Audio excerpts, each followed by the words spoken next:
நான் உங்க அண்ணனுக்கு சம்பந்தமே இல்லாதவ இல்ல. நான் டான்ஸ் டீச்சரா வேலை பார்த்துட்டு இருந்தப்போ அந்த ஸ்கூலுக்கு அவர் எனக்காக அடிக்கடி வர ஆரம்பிச்சாரு. அப்ப ஏற்பட்ட பழக்கம் அவரையே என் புருஷனா நினைச்சு நெருங்கி பழகி நான் கர்ப்பமாற அளவுக்கு வந்துருச்சு. அவர் அந்த கருவை கலைக்க சொன்னாரு. அதுக்கு நான் சம்மதிக்கல. என்ன உடனே கல்யாணம் பண்ணிக்க சொன்னேன். நீ என்ன சந்திக்கிறதோ நான் உன்னை சந்திக்கிறதோ இதான் கடைசி நாள். Good bye. அவர் அப்படி சொல்லிட்டதுனால நான் தற்கொலை பண்ணிக்க முயற்சி பண்ணேன். அதுக்கப்புறம் தான் உங்க அண்ணனை மிரட்டி கூட்டிட்டு வந்து ராமுவும் அவங்க ஃப்ரெண்ட்ஸும் இங்க கல்யாணத்தை நடத்தி வச்சாங்க. அந்த குழந்தை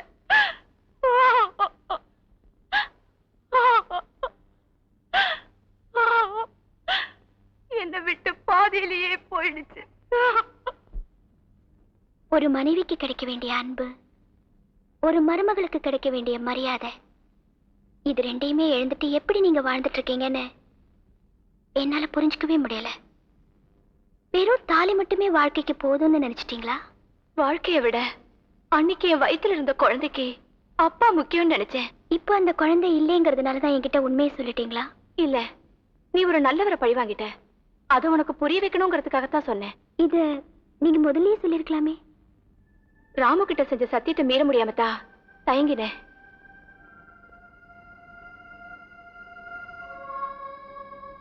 காதல்ங்கிற வார்த்தையே களங்கப்படுத்தல உங்க அண்ணன் செஞ்சது நியாயம்னு நீ இன்னமும் நினைக்கிறியா? மனசுல நினைச்சவளத்தான் மனைவியா அடையணும்னு போராடிட்டு இருக்க ராமு எவ்வளவு உயர்வானவர்னு உனக்கு புரியலையா? தப்பு செய்யறது இயற்கை. திருத்திக்க சந்தர்ப்பம் கிடைக்கும் போது திருந்துறதும் இயற்கை.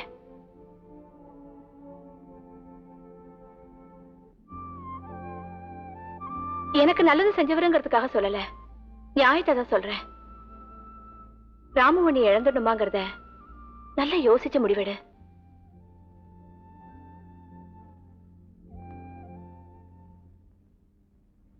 என்னையா தேடுற? ஐயா, தபால் ஆபீஸ் வரைக்கும் போயிட்டு வந்துடுறேங்க. போய் சொல்லாத. போஸ்ட் ஆபீஸ் போறேன்னு சொல்லிட்டு அந்த ராவு பையில பார்க்க போறியா? ஐயா, உன் விஷயம் எல்லாம் தெரிஞ்சுதான் கேக்குறேன். அவனை பார்க்க போனதில்ல? சம்பளம் வாங்குறது இங்க, வேலை செய்யற இந்த பசங்களுக்கா? பேசையா? மன்னிச்சுங்க ஐயா, மத்த நாள்ல நாங்க போனது நெசந்தாங்க.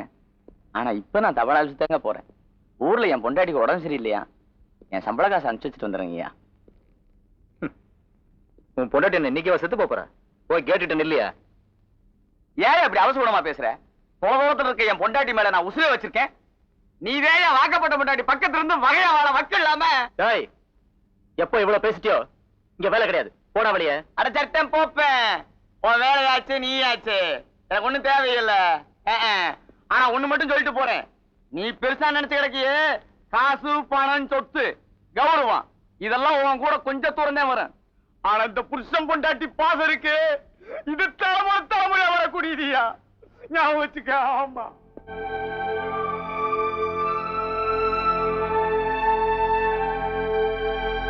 சொல்லுங்கடா.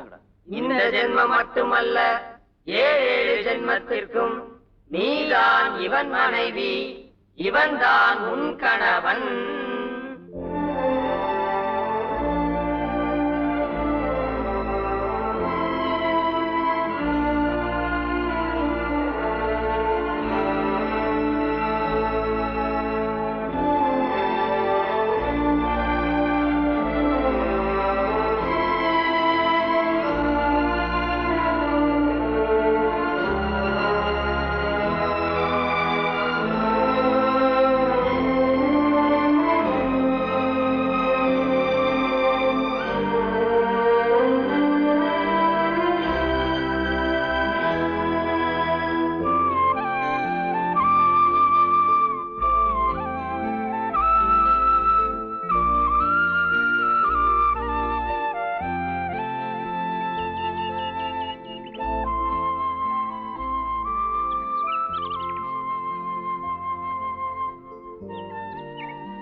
தசரதன் சார், என் பேரு லதா. எவ்வளவு ஆழமா என்ன நேசிச்சிருந்தா இந்த பறவைகள் கிட்ட எல்லாம் கூட சொல்லி வச்சிருப்பாரு.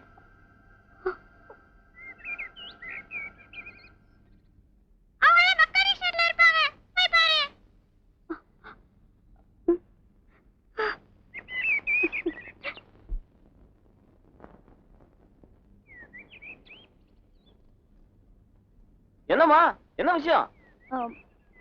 ராமு இங்க இருக்காரா? அவங்க இங்க இல்ல, பஸ் ஸ்டாண்டுக்கு போயிருக்காங்க. அப்படியா? சரி, தேங்க்ஸ்.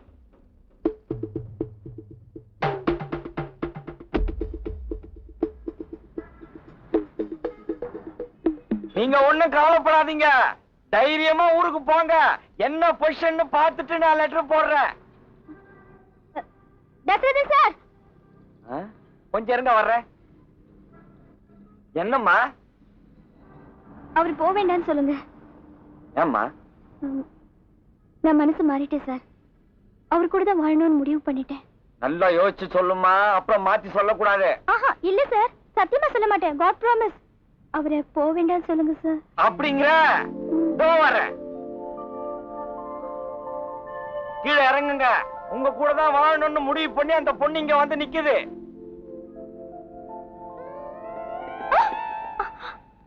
நீ சொன்னபடியே கூட்டிட்டு வந்துட்டேன். ஐயோ சார், நான் சொன்னது இவரே இல்ல சார். பாத்தியாமா, இதுக்குத்தான் முதல்லயே சொன்ன, நல்லா யோசிச்சு சொல்லுன்னு. ஊருக்கு போயிட்டு இருந்தவர் இவர்தான், என் மாமனாரு. ஐயோ, நான் சொன்னது ராமுவ சார். அது எனக்கு முதல்லயே தெரியும். இந்த மாதிரி மனசுங்களுடைய லேப்டாப்ப, அதான் இதய துடிப்ப அதிகமாக்கணும்னு தான் அப்படி சொன்னேன். ராமு பார்க்ல இருக்கிறப்போ. அப்படியா? Thank you sir. எப்படி மாமா? அட போங்க மாப்பிள, மனசுல ஆசையை தூண்டி விட்டுட்டு கெடுத்துட்டீங்களே. கடைசி காலத்துல இந்த பொண்ணை நான் கல்யாணம் பண்ணிக்கிட்டு சந்தோஷமா இருக்கலாம்னு நினைச்சேன். ஏன் அப்படி பாக்குறீங்க?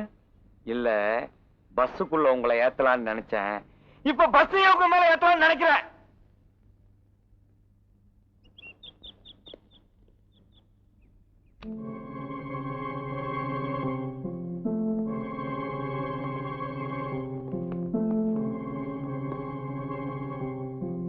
ஹலோ.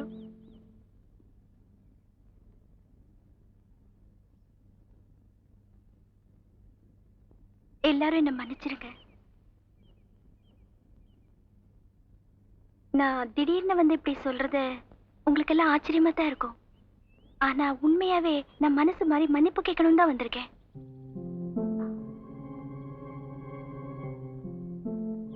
நான் அவர் கூட கொஞ்சம் தனியா பேசணும். போதுங்க மணி, இப்படி உங்களோட சௌகரியத்து தனியா பேசி பேசித்தான் அவனை பைத்தியம் முடிக்க வச்சிட்டீங்க. இனிமேலும் நடிச்சு அவனை ஒரே அடியா கொண்டு போட்டுறாதீங்க. இனிமே அவனை பார்க்கணும் வைக்கணுங்கிற பேச்சை வச்சுக்காதீங்க. உங்க சோழியை பார்த்துக்கிட்டு போங்க. எப்பா, உங்களுக்கு எல்லாம் எப்படிதான் இந்த பொய்க்கண்ணீர் பொசுக்கு பொசுக்குன்னு வருதோ தெரியலையே. பொய்யா காலையிலே வர்றப்போ கண்ணீர் வருதா பெரிய விஷயம். இப்ப நான் என்ன சொன்னாலும் உங்களால நம்ப முடியாதுதான். உங்களை நம்ப வைக்கிறதுக்கு நான் என்ன செய்யணும் சொல்லுங்க. எப்படி அவனை பல பேருக்கு முன்னாடி அவமானப்படுத்தினியோ அதே மாதிரி பல பேருக்கு முன்னாடி கௌரவப்படுத்து. அப்ப நம்புறோம்.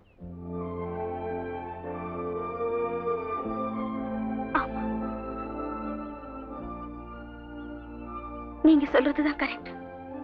அப்படி ஒரு சந்தோஷமான சூழ்நிலையில தான் நான் இனிமே அவரை பார்ப்பேன். தயவு செஞ்சு நான் வந்துட்டு போன விஷயத்தை மட்டும் அவர்கிட்ட சொல்லிடுங்க. நான் வரேன்.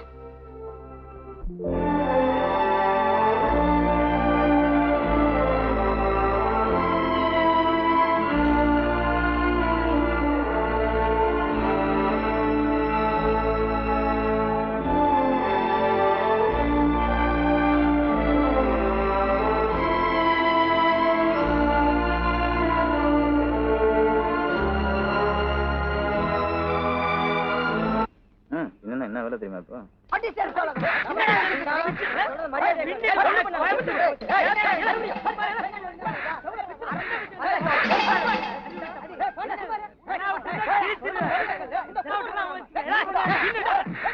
எங்கடா போற? போலீஸ்க்கு போன் பண்ணிட்டு வரமா? பொறுக்கி பசங்க எங்க வந்து சண்டை போடுறாங்க பாத்தியா? அவங்க ரோட்ல சண்டை போட்டா உனக்கு என்ன? நம்ம வீட்டுக்குள்ள வந்து சண்டை போட்டா நம்ம கேட்கணும். உட்காரு, உட்காருடா.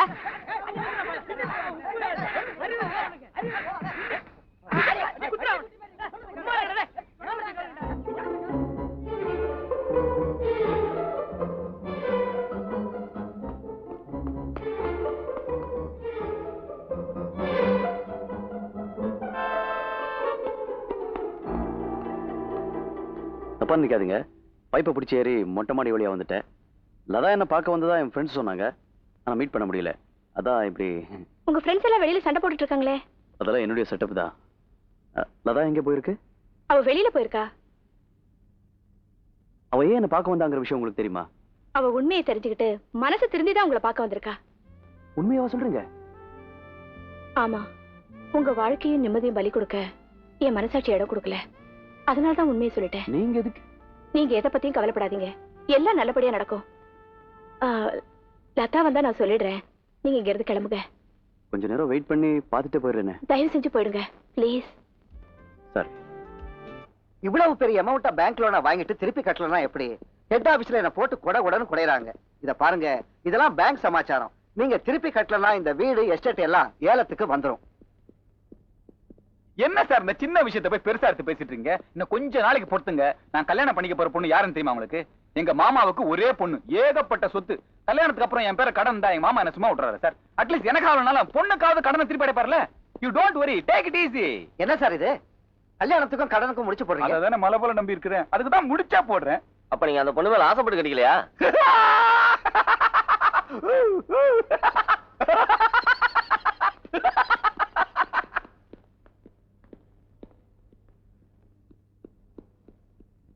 சதி, hi Latha, my sweetheart, welcome welcome. இப்பதான் உன்னை பத்தி பேசிருந்தா நீயே வந்துட்ட. How glad, yeah. ஏய், ஏன் சோகமா இருக்கிற? உன் முகத்துல அந்த சோகத்தை நான் பார்த்ததே இல்லையே. What happened? நான் நம்ம கல்யாணத்தை பத்தி தான் பேச வந்தேன். சொல்லு சொல்லு.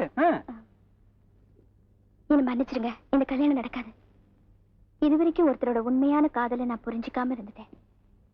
இப்ப அதை புரிஞ்சுக்கிட்டு காலம் பூரா அவர் கூட தான் வாழணுங்கிற முடிவுக்கு வந்துட்டேன். அதை சொல்றதுக்காகத்தான் வந்தேன். நீ மாத்திக்கிட்டா நான் அதை ஒத்துக்கணுமா? எத்தனையோ கல்யாணம் மணமேடையில கூட மாறுது உண்டு சதீஷ். நீ மனசு வச்சா இதையும் மாத்திக்கலாம். எனக்கு வாழ்க்கை பிச்சை கூட உன்னை கெஞ்சி கேட்டுக்கிறேன். Please please help me. No chance. என் முடிவை எந்த காரணத்தை கொண்டு நான் மாத்திக்க தயாரா இல்ல. நிச்சயம் பண்ண கல்யாணம் நடந்தே தீரும். இதை மீறி நீ எந்த முடிவு எடுத்தாலும் உன்னை நான் உயிரோட வாழ விட மாட்டேன்.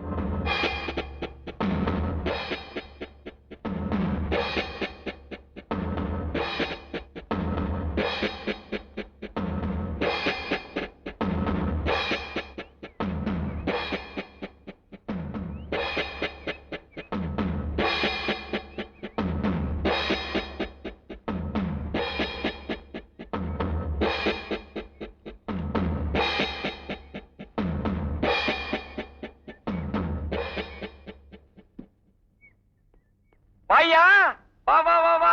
என்ன விஷயம்? ராம் சாருக்கு லதாமாவுக்கு நடக்க போற கல்யாணத்துக்கு ஒரு நல்ல நாள் பார்த்து நிச்சயதார்த்த ஏற்பாடுலாம் பண்ண சொன்னாங்க. யாரு? நம்ம லதாமாவே.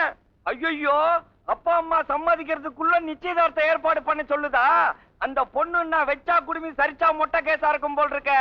ஓகே ஓகே, என் ஜாதி ஜனங்களை வர சொல்லி அரேஞ்ச் பண்ணிடுறேன், நீ போ. ஏங்க, ஒரு சின்ன சந்தேகம். என்ன? பச்சா குடிமை தான், சரிச்சா மொட்டை தான். இத போய் இனிமே பெருசா உதாரணமா சொல்லிட்டு இருக்கீங்க? ஏய், அது மனுஷங்களோட குணத்துக்காக சொன்ன பழமொழிடா, தலைய பத்தி சொல்றது இல்லடா. முட்டாள்தனமா பேசாதீங்க, அது தலைக்கு சொன்னதுதான். ஐயோ, அடிக்காதீங்க, தலையில அடிக்காதீங்க, அறிவு மாதிரி. ஐயோ, அடிக்காதீங்க, தலையில. தாத்தா